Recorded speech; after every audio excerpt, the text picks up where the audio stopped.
Howdy. It's been a while. It's been a couple of months since I made a video for my little channel here, and I've been doing quite a few things and had some personal things I'm taking care of, and then my wife and I did some traveling.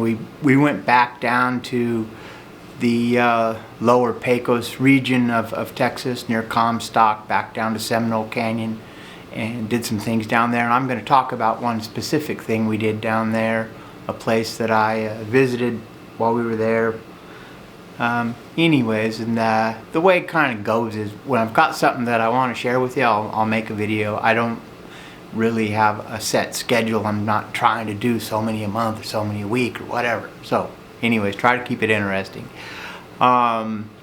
We went down on a cruise down to Cozumel, Mexico, and I got to visit some Mayan ruins. I'm going to do a video about that as well.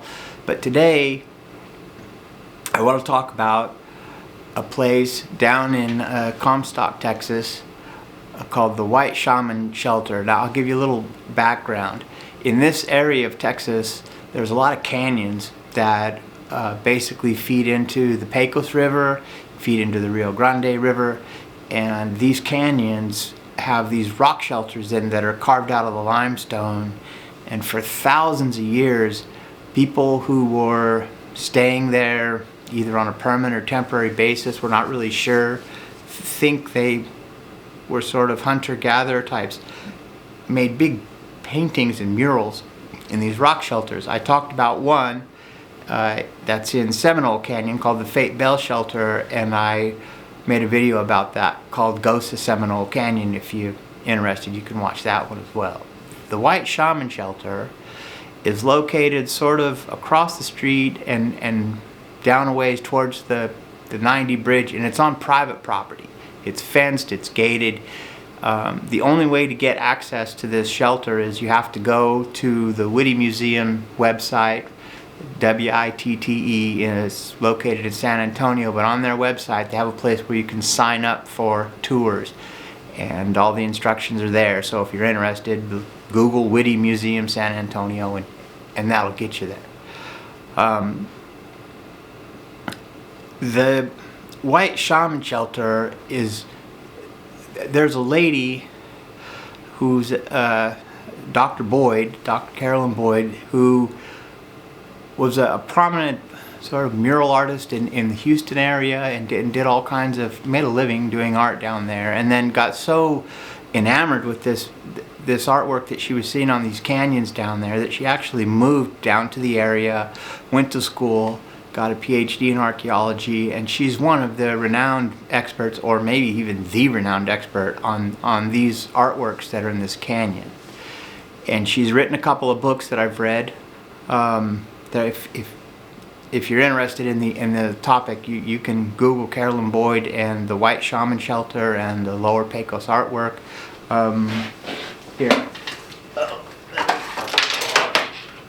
This is one of her books, Rock Art of the Lower Pecos, and by Carolyn Boyd. This is another one, the White Shaman mural, by Dr. Boyd. And what she's done is she's, first off, for a long time, these shelters, it was thought that somebody came and they scribbled something on there, and then next guy came by and maybe he put something on there. The paintings are in color, and Dr. Boyd started noticing patterns.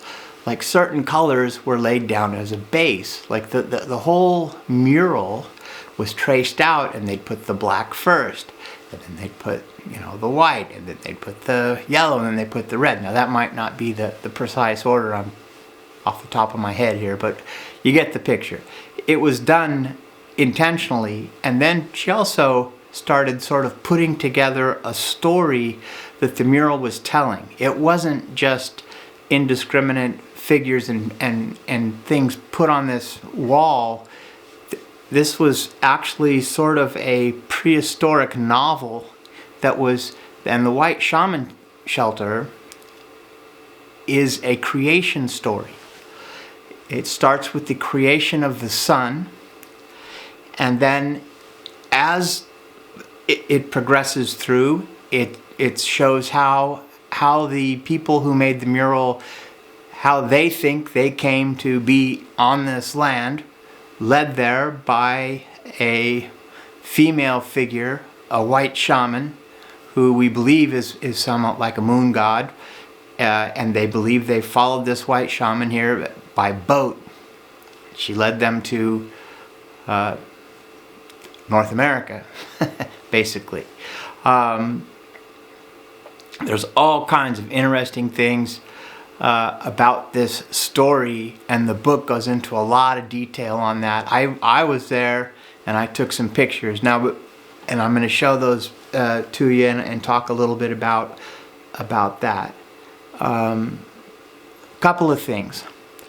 Recently, there have been several archaeological magazines release articles that are now confirming what Dr. Boyd's been saying for years, that these are, linear tales, stories, things that were passed on from generation to generation. And they also believe that a lot of the stuff that is used, the symbolism and the things, are similar to some of the things that the Aztecs used in their codexes. So, like in the Aztec codex, they have symbols that mean certain things. They're seeing those symbols repeated, or very, very similar symbols repeated on these walls. The other thing is that, like the one I went to with this white shaman shelter, they think this was made around 2,000 years ago. So it predates, where the Aztecs were, which is now Mexico City, where they built the great Mexican pyramids and all that. It predates that by quite a ways, this story, but it's got some of the same symbolism in it. But there's other paintings in there. There's Rattlesnake Canyon, there's Seminole Canyon, there's on the Devil's River. There's over 200 sites with these paintings in them, and some of them have been dated to 5,800 years old. Now, if you know anything about the Aztecs, you'll know that they have a belief that they came from someplace in the north after a great flood. They were basically washed out of their homeland after a great flood, and then they wandered around the desert for an amount of time, years and years and years and years, and then they came upon where they built the Great Pyramids and the city they were living in when the Spanish arrived, which was described as this huge, magnificent place. They had canals. There was lots of trade and markets and boats going up and down these canals, canoes carrying everything around anyways. And so quite a magnificent place. But they claim that the place that they came from was called Aztlan. And Aztlan has always been this mysterious place. You can compare Aztlan to like stories about Atlantis or something. It's this mystery, mythical place that was some kind of paradise that got washed away in a big flood. And so now we're seeing artwork that may have been created by maybe not even the Aztecs themselves, but tribes that were close to the Aztecs. Tribes that are groups and societies that were close enough that they spoke basically the same language as them, the Huayco, and there's a couple others that they have traced some of this artwork to. So there's a connection between the Aztecs of Mexico and these artworks in southern Texas. Also, they have found in some of the archaeological digs that they do in central Mexico, they've found dried peyote buttons, and those only come from a certain area, and this is one of those areas. Now, whether they traded to get those, or whether they made journeys here themselves to to harvest those, nobody knows, but we know they had them. So we know that Aztecs, or people that were trading with the Aztecs, or definitely were involved with the Aztecs, were at least here. They were in the Lower Pecos area in Texas up to almost 6,000 years ago. So very interesting. The White Shaman shelter, after you make your reservation there, I think it was $40 for which I gladly paid. I should have read the fine print. I'll get into that in a minute. So you go there, and you have to wait by the gate, and then his team shows up. Very nice people, very well informed. The couple that gave the tour the day I was there were also like botanists, and they knew a lot about the native plants, and they were showing which ones, if you get them as a bug bite, you can cut a branch off of this, and stuff like that. Anyway, very well informed, very interesting information that they had to share, and they knew a lot about the site and the mural itself as well. And then you drive back a few miles, and one thing, don't even try to access this site without a guide. This is on private property. The whole thing is like double locked and gated. You got to go through several fences and gates just to get to the site. And then, anyways, then they took us back to a meeting point. We parked, and they told us a little bit about it, and then we had to hike down into this canyon. I mean, and it was, you need to be in pretty good shape. I walk about 3 miles a day, and by the time we got to the bottom of the canyon, and then you have to go up the other side to get to the White Shaman site, and I was pretty worn out. So I think everyone in the group was, and I was the oldest one there, I think, because I'm 65, and maybe I bit off more than I could chew, but I wanted to see this site. So gorgeous, and it was really something special about seeing this site that I've read so much about and heard so much about in person, and getting to meet a group of people who had a serious interest in this stuff just like I do, and sit and talk with them for a while. It was really special. It was a wonderful day, but it is a hike. If you're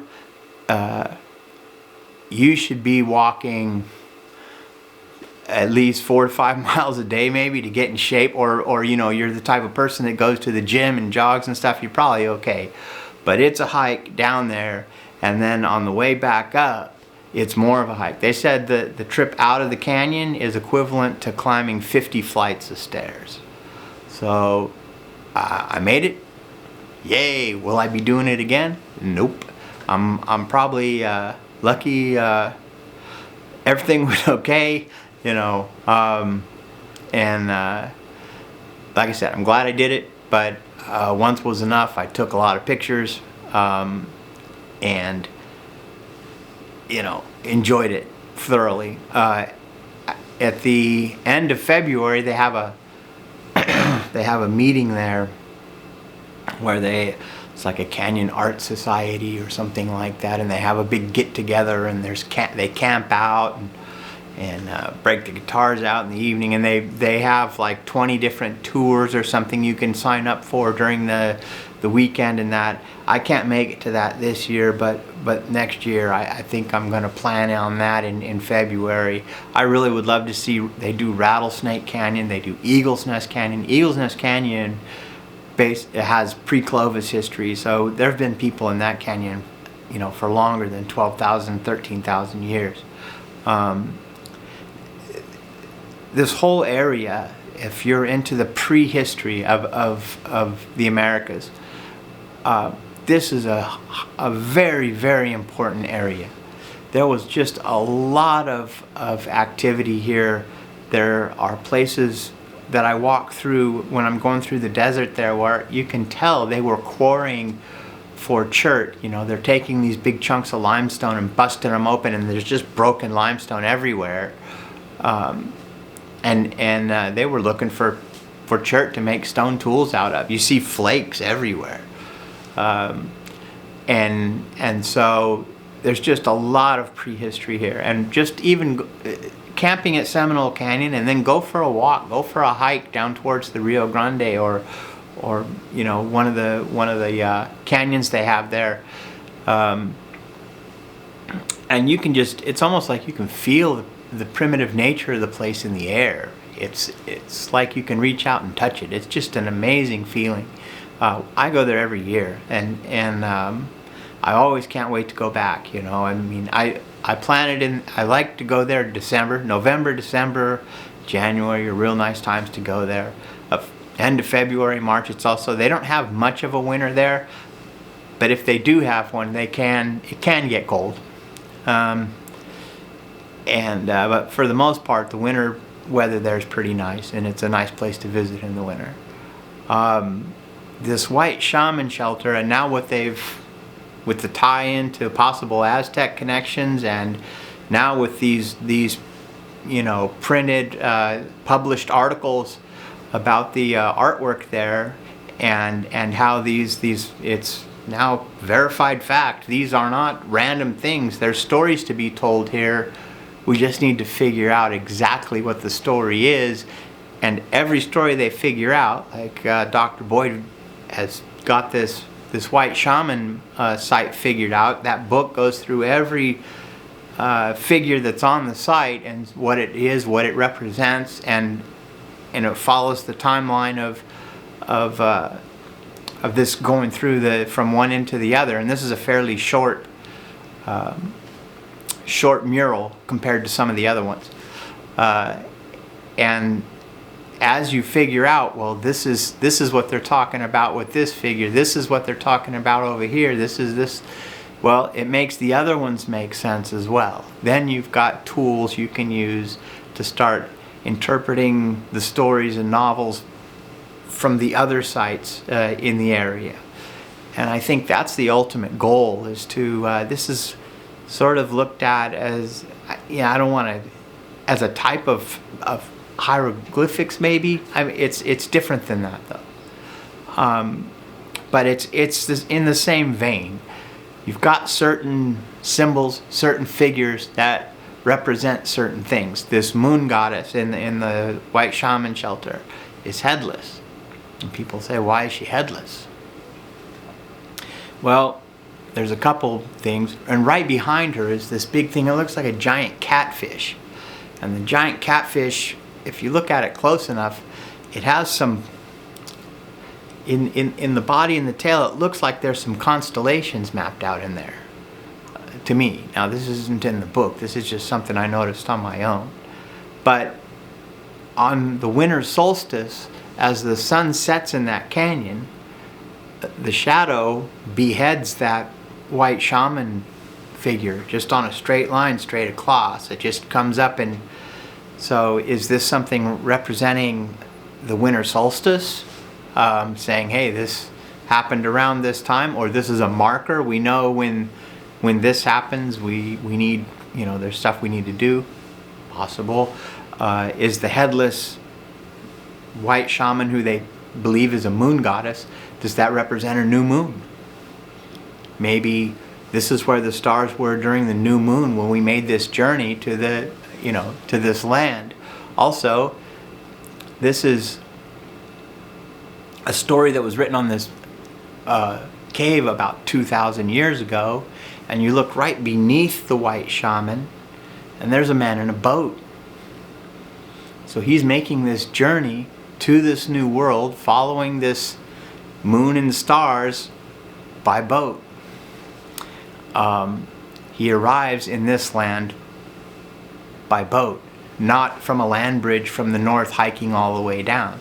So in there, whoever wrote this out, who may be connected to the Aztecs, we don't know, and maybe this is pre-Aztlan journey through the desert for years and years, but they're saying they came to North America by boat thousands of years ago. It could be a very significant finding, and it's worth something worth looking into, something that a lot of archaeologists at this time feel is the way that people got here. But they think, you know, I've heard people like connected to the Galt site say that it's more than likely people got to the Americas about 30,000 years ago, and it's more likely that they arrived by boat, some type of watercraft. There's too many instances of old sites that would be inaccessible by foot, and there's so it's just the most likely scenario is by boat. And here we have a mural telling a creation story that has people going to this new world, following the moon and the stars, and traveling by boat. It's a pretty amazing sight. If you get a chance to take the tour, I highly recommend it. If you get a chance, you can Google Carolyn Boyd, and there's places you can order her books from. They're not the easiest to find, but they are findable. And anyways, when I come up with some more Texas tales to share with you, I'll make another video. And I'm gonna have one Mexico tale coming up about the Mayans that I went and visited, and so yeah, there's some more stuff coming up down too. When I come across something I think's interesting, I'll make a video and share it with you. Hey, I've got 100 subscribers or something. Hey, that's cool. Thank you.